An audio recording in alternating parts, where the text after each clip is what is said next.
Hello everyone, this is Alex Smith. Welcome to Knowledge the Ambition. स्वागत है आपका Knowledge the Ambition के session में। तो यहाँ पर हम कर रहे हैं एमसीक्यूज की सीरीज, जिसका पार्ट 70 हम आज डिस्कस करने वाले हैं।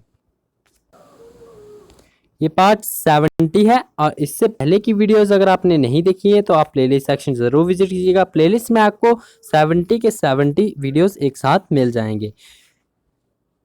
सभी मोस्ट इंपॉर्टेंट क्वेश्चंस जो है इस सीरीज में इंक्लूड किए गए हैं हिमाचल प्रदेश वंडरलैंड से, तो आप इन्हें ज़रूर देखिएगा। आपके आने वाले एग्जाम के लिए काफ़ी बेनिफिशियल रहेंगे।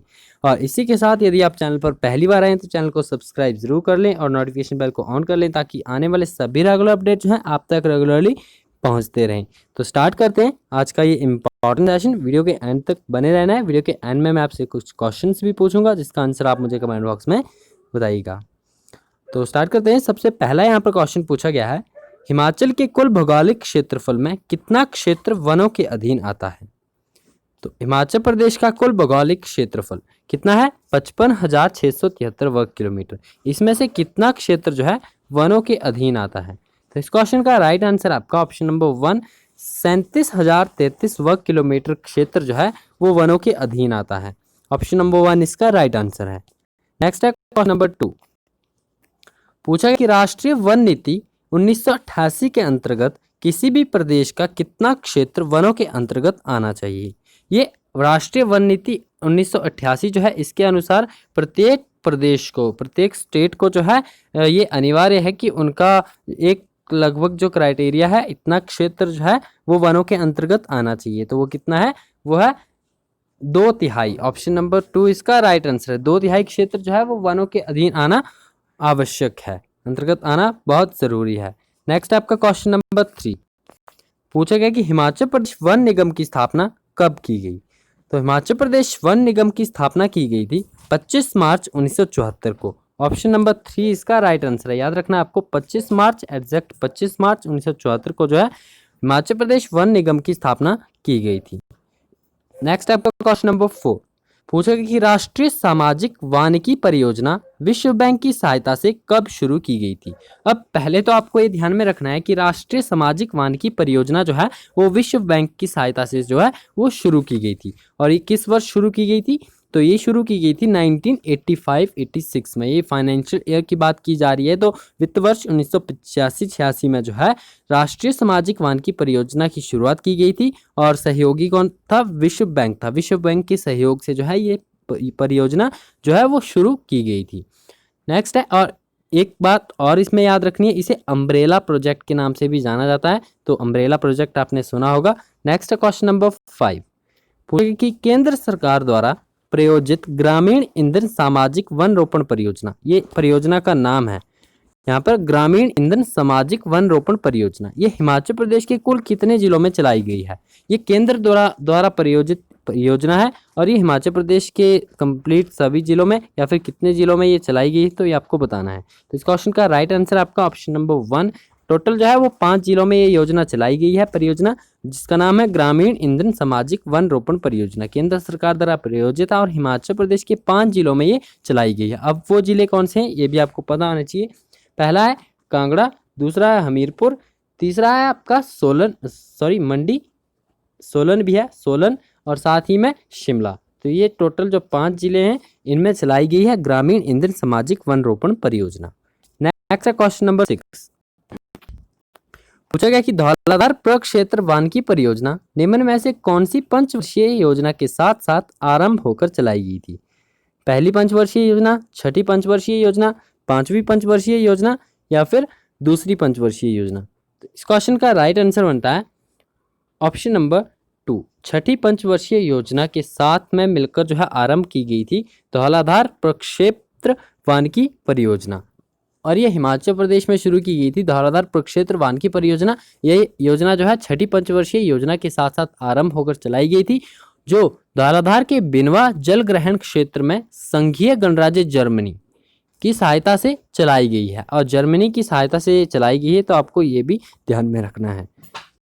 Next question number 7। पूछा गया कि वर्तमान समय में हिमाचल प्रदेश में कुल कितने वन्य प्राणी संरक्षण स्थल है। यहाँ पर आपके वन्य प्राणी संरक्षण स्थल पूछे गए हैं, तो आपको बताना है कि हिमाचल प्रदेश में कुल कितने वन्य प्राणी संरक्षण स्थल है। 32 है, 30 है, 28 है या फिर 26 है। तो इस क्वेश्चन का राइट आंसर बनता है ऑप्शन नंबर 3। टोटल जो है आपके 28 वन्य प्राणी संरक्षण स्थल है हिमाचल प्रदेश में। वर्तमान समय की ये बात की जा रही है, 28 आपको ये याद रखना है। इसके अलावा 5 नेशनल पार्क भी है, उनके बारे में भी आपको पता होना चाहिए। नेक्स्ट है क्वेश्चन नंबर 8। पूछा गया कि पालमपुर में चंगर क्षेत्र परियोजना किसकी सहायता से कार्यान्वयन की गई है। अब पालमपुर आपका कांगड़ा में पड़ता है। पालमपुर में जो है चंगर क्षेत्र परियोजना, ये परियोजना का नाम आपको ध्यान में रखना है। और एक और बात, जो धौलाधार क्षेत्र वानिकी परियोजना है, ये भी इसी प्रकार की एक योजना है जो कि चंगर क्षेत्र परियोजना के नाम से कार्यान्वयन की गई है। किसकी सहायता से? जर्मनी की सहायता से। ये भी जर्मनी की ही सहायता से शुरू की गई है। ऑप्शन नंबर 4 इसका राइट आंसर है। Next question number 9।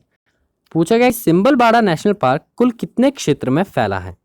27.88 वर्ग किलोमीटर, 104 वर्ग किलोमीटर, 28.77 वर्ग किलोमीटर या इनमें से कोई नहीं। तो सिंबलबाड़ा नेशनल पार्क जो है हिमाचल प्रदेश में स्थित है। ये हिमाचल प्रदेश के 5 नेशनल पार्क में से एक है। और नेशनल पार्क सिंबलबाड़ा नेशनल पार्क की बात करें तो ये 2010 में जो है ये नेशनल पार्क का इसे दर्जा दिया गया था। और 27.88 वर्ग किलोमीटर जो है ये क्षेत्रफल, ये वर्ग किलोमीटर में ये फैला हुआ है। तो इसका क्षेत्रफल ये आपको याद रखना है। ऑप्शन नंबर 1 इसका राइट आंसर है। नेक्स्ट है क्वेश्चन नंबर 10। पूछा गया कि शिल्ली वन्य प्राणी कंजर्वेशन रिजर्व किस जिले में स्थित है। अब यहाँ पर वन्य प्राणी कंजर्वेशन रिजर्व की बात की जा रही है, तो आपको पता होना चाहिए हिमाचल प्रदेश में कुल जो वन्य प्राणी कंजर्वेशन रिजर्व है वो टोटल 3 है। 3 कौन कौन से हैं आपके? पहला है दाड़लाघाट, दूसरा है नैना देवी और तीसरा आता है आपका शिल्ली। तो आपको बताना है कि शिल्ली कहाँ पर पड़ता है। ये शिल्ली सोलन में है। ये शिल्ली वन्यजीव कंजर्वेशन रिजर्व, ऑप्शन नंबर 2 इसका राइट आंसर है। और नेक्स्ट हम बात करते हैं बिलासपुर की, तो बिलासपुर में है नैना देवी वन्यजीव कंजर्वेशन रिजर्व। और इसके अलावा एक और सोलन में एक और जो वन्य प्राणी कंजर्वेशन रिजर्व है वो है आपका दाड़लाघाट। दाड़लाघाट और शिल्ली दोनों जो है वो सोलन में स्थित है। Next question number 11। पूछा गया कि मजाथल वन्य प्राणी शरण स्थल किस जिले में स्थित है। अब वन्य प्राणी शरण स्थल स्थित है उत्तर प्रदेश में कई सारे। टोटल नंबर की बात करें तो कुल 26 लगभग जो है वो वन्य प्राणी शरण स्थल है। और आपको यहाँ पर बताना है कि जो मजाथल है, ये मजाथल वन्य प्राणी शरण स्थल किस जिले में स्थित है। तो ये मजाथल जो है ये स्थित है सोलन डिस्ट्रिक्ट में। ये भी ऑप्शन नंबर 3 इसका राइट आंसर है। Next question number 12। पूछा गया कि ग्रेट हिमालयन नेशनल पार्क को कब प्राकृतिक विश्व धरोहर का दर्जा दिया गया था।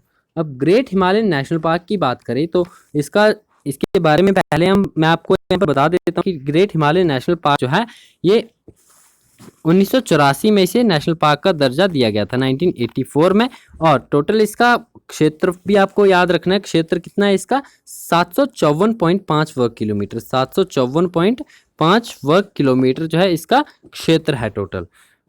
इस क्षेत्र में ये फैला हुआ है। 1984 की डेट आपको ये याद रखनी है। और इसके अलावा यहाँ पर क्वेश्चन में जो पूछा गया कि इसे प्राकृतिक विश्व धरोहर का दर्जा कब दिया गया था, तो ये दिया गया था 23 जून 2014 को। ऑप्शन नंबर 4 इसका राइट आंसर है। 23 जून 2014 को जो है इसे विश्व धरोहर प्राकृतिक विश्व धरोहर का दर्जा दिया गया था। बात करते हैं United Nation Educational Scientific and Cultural Organisation, UNESCO की बात की जा रही है यहाँ पर। यूनेस्को ने दोहा में आयोजित 38वें सत्र में नेशनल पार्क का इसे दर्जा दिया था। तो आपको ये सभी इसके बारे में डिटेल्स भी याद रखनी है। नेक्स्ट है आपका क्वेश्चन नंबर 13। प्रदूषण की समस्या से निपटने के लिए हिमाचल सरकार द्वारा किस वर्ष PAPA पॉल्यूशन अवेटिंग प्लांट्स अभियान प्रोजेक्ट शुरू किया गया। हिमाचल प्रदेश सरकार द्वारा कब ये PAPA पापा प्रोजेक्ट के नाम से इसे जाना जाता था, पॉल्यूशन अवेटिंग प्लांट्स अभियान ये प्रोजेक्ट है, तो ये कब शुरू किया गया? तो ये शुरू किया गया था 2018 में। ऑप्शन नंबर 1 इसका राइट आंसर है। और इसी के साथ मैं आपको बता दूं कि नॉलेज द एम्बिशन की वेबसाइट जो है वो जल्द ही आने वाली है। जल्दी वेबसाइट पर आपको हिमाचल प्रदेश वंडरलैंड के कोर्सेज देखने को मिलेंगे। हिमाचल प्रदेश वंडरलैंड की जितने भी इम्पॉर्टेंट एमसीक्यूज बनते हैं, हिमाचल प्रदेश की टेस्ट सीरीज जितनी भी बनती है, मोस्ट इम्पॉर्टेंट क्वेश्चंस कोर्स में इंक्लूड किए जाएंगे। तो knowledgetheambition.com पर आपको वो सभी देखने को मिलेंगे। फिलहाल उस पर वर्क चल रहा है, जल्दी आपको देखने को मिलेगा। नेक्स्ट है आपका क्वेश्चन नंबर 14। पूछा गया कि हिमाचल प्रदेश को वन राजस्व के विगत वर्षों के आंकड़ों के अनुसार वर्ष 2000-2001 में कितना वन राजस्व प्राप्त हुआ था। अब यहाँ पर आपसे 2000 और 2001 में कितना वन राजस्व प्राप्त हुआ था ये पूछा जा रहा है। तो आपको ये काफ़ी डीप डिटेल में जो हिमाचल प्रदेश के राजस्व का पार्ट है वो पढ़ना पड़ेगा, काफ़ी पीछे का डाटा पढ़ना पड़ेगा। हिमाचल प्रदेश को जो है वन राजस्व के विगत वर्षों के आंकड़ों के अनुसार ये आंकड़े निकाले जाते हैं, और 2000-2001 के अनुसार जो है जो कुल वन राजस्व प्राप्त हुआ था वो कितना हुआ था।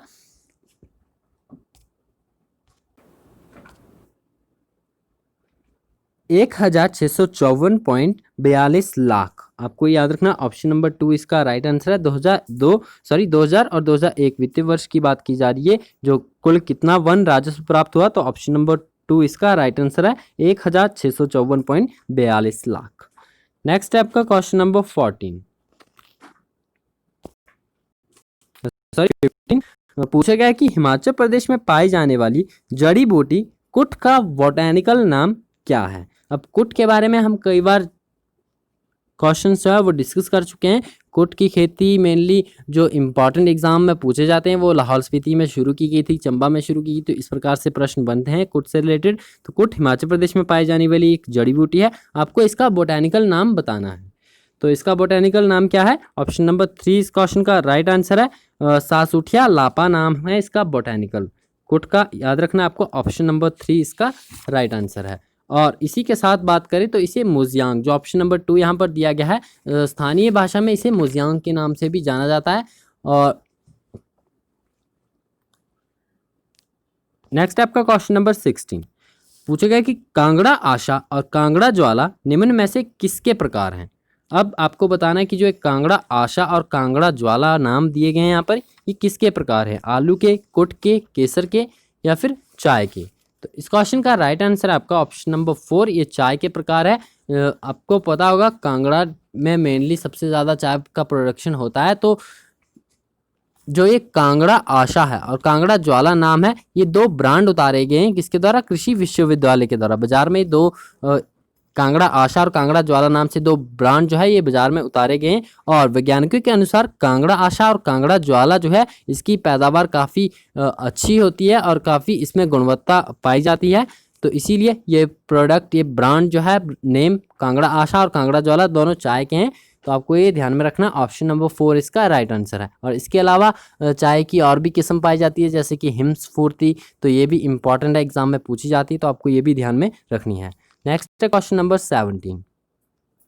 पूछा गया कि अखरोट की एक बेहतर किस्म गोविंद मुख्य रूप से किस जिले में पाई जाती है। अब जो गोविंद नाम है ये अखरोट की एक प्रजाति है, तो ये किस जिले में पाई जाती हैं, ये पाई जाती है किन्नौर डिस्ट्रिक्ट में। ऑप्शन नंबर 1 इसका राइट आंसर है। ध्यान में रखना आपको, किन्नौर पाई जाती है गोविंद। ये किन्नौर में पाए जाने वाले अखरोट के वृक्षों से छांटी गई एक अच्छी किस्म है। इसकी जो किन्नौर जिले में जो है जलवायु वाले क्षेत्रों में इस किस्म की फसल सितंबर के आखिर में तैयार होती है। तो आपको इसका नाम याद रखना है गोविंद। ये अखरोट की एक अच्छी किस्म है और ये मेनली गोविंद नाम से किन्नौर डिस्ट्रिक्ट में पाई जाती है। ऑप्शन नंबर 1 इसका राइट आंसर है। नेक्स्ट है क्वेश्चन नंबर 18। पूछा कि पारंपरिक पहाड़ी चित्रकला के अस्तित्व को बनाए रखने के लिए चंबा शिल्प परिषद के नाम से एक संस्था किसने चला रखी है। आपको यहाँ पर बताना है चंबा शिल्प परिषद ये एक संस्था है जो कि पहाड़ी चित्रकला के अस्तित्व को बनाए रखने के लिए और युवा चित्रकारों को जो है बढ़ावा देने के लिए और उन्हें इस पहाड़ी पारंपरिक चित्रकला के प्रति आकर्षित करने के लिए चंबा शिल्प परिषद के नाम से एक संस्था चला रखी है। तो आपको बताना है इनमें से किसने ये संस्था चलाई है। विजय कुमार ने, विजय शर्मा ने, मिर्ज़ा असगर बेग ने या फिर इनमें से कोई नहीं। तो इस क्वेश्चन का राइट आंसर आपका ऑप्शन नंबर 2, ये याद रखना आपको, विजय शर्मा। विजय शर्मा जो है इन्हें पद्मश्री से सम्मानित किया जा चुका है, इसीलिए इम्पॉर्टेंट है, तो आपको याद रखना है। और इन्होंने चंबा शिल्प परिषद ये नामक संस्था जो है ये चला रखी है। और विजय शर्मा, और यहाँ पर आप ऑप्शन नंबर 3 देख सकते हो, तो ये भी इम्पॉर्टेंट है। मिर्ज़ा असगर बेग, तो विजय शर्मा ने जो है मिर्ज़ा असगर बेग ये इनके गुरु थे। मिर्ज़ा असगर बेग गुरु थे किसके? विजय शर्मा के। और विजय शर्मा पद्मश्री अवार्डी हैं, ये चंबा डिस्ट्रिक्ट से हैं, और इन्होंने चंबा शिल्प परिषद नाम से एक संस्था चला रखी है ताकि पहाड़ी जो पारंपरिक चित्रकला है उसके अस्तित्व को बनाए रखा जा सके। नेक्स्ट है क्वेश्चन नंबर 19, पूछा गया युगांकर वर्मन के भरमार ताम्रपत्र लेख में कितनी पंक्तियां हैं? रिपीटेड क्वेश्चन है, तो आपको पता होगा युगांकर वर्मन के भरमार ताम्रपत्र लेख में कितनी पंक्तियां हैं? टोटल 19 पंक्तियां हैं। ऑप्शन नंबर 3 इसका राइट आंसर है। नेक्स्ट है क्वेश्चन नंबर 20, ये वीडियो का लास्ट क्वेश्चन है और इसका आंसर आप मुझे कमेंट बॉक्स में जरूर बताइएगा। सोलन के शोलनी मेले के ऐतिहासिक महत्व को कायम रखने के लिए किस खेल का आयोजन किया जाता है? आपके ऑप्शंस यहाँ पर हैं, पत्थर खेल, ठोड़ो खेल, कुश्ती, या फिर इनमें से कोई नहीं। इसका आंसर आप मुझे कमेंट बॉक्स में ज़रूर दीजिएगा। लास्ट वीडियो हमने क्वेश्चन डिस्कस किया था हिमाचल के मध्यांतर, ये भी आपका रिपीटेड क्वेश्चन है। 18,570 की फीट ऊंचाई पर स्थित है श्रीखंड महादेव, तो ये आपको ध्यान में रखना है। इसी के साथ ये आज के इंपॉर्टेंट क्वेश्चंस थे। आई होप आपके लिए सभी बेनिफिशियल होंगे। यदि आपको वीडियो पसंद आए तो वीडियो को लाइक ज़रूर करना है, अपने फ्रेंड्स के साथ शेयर जरूर करना है, और चैनल पर पहली बार आए तो चैनल को सब्सक्राइब जरूर कर लें और नोटिफिकेशन बेल को ऑन कर लें ताकि आने वाले सभी रेगुलर अपडेट जो हैं आप तक रेगुलरली पहुंचते रहे। इसी के साथ जल्द ही knowledgetheambition.com पे आप विजिट करिएगा, वहां पर आपको कंप्लीट जो है कोर्स देखने को मिलेंगे हिमाचल प्रदेश स्टडीज़ के, हिमाचल प्रदेश वंडरलैंड जीके के, हिमाचल प्रदेश वंडरलैंड जीके के कोर्सेज देखने को मिलेंगे, जिसमें कि पूरा हिमाचल प्रदेश हम एक ही कोर्स में कवर करके चलेंगे। अंडर वर्क है वो अभी तक, लेकिन जल्द ही मैं आपके सामने वो लेकर आऊँगा। तो आई होप आपके लिए ये सभी जो डिटेल्स हैं, ये सभी वर्क है, ये बेनिफिशियल रहेंगे। सो मिलते हैं नेक्स्ट वीडियो में। Thanks for watching and best of luck for your bright future.